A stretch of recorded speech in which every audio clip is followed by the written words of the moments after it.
Let's head to the money desk now. Dev Murugan joins us from the newsroom. So relief for more laid-off workers during the lockdown, Dev. Yes, indeed. The Labour Department, Shahan, has extended COVID-19 temporary relief to the middle of next month. Now, remember, this was targeted to workers who are out of work due to the lockdown, the so-called TERS fund.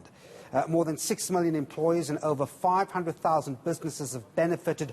The Labour Department saying it decided to extend the relief beyond this month after consultations with UIF actuaries.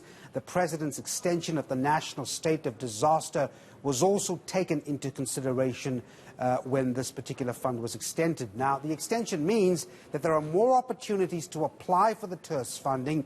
To date, Shahan, some 34 billion rand has been distributed through employers.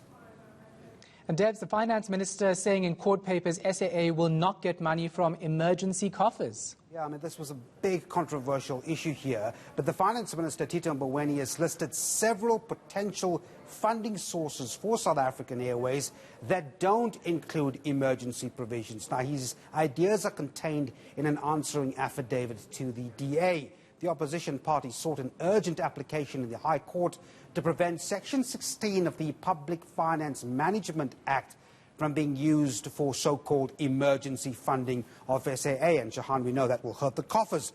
But the airline's business rescue plan requires government or a strategic equity partner to provide an additional 10.3 billion rand. What Tito Mboweni is saying is that the notion that the National Revenue Fund would be used is false. That won't happen. He says government is considering a number of options to mobilize funding, and these include approaching equity partners and institutions for the investment of pension funds. That might raise a few eyebrows there.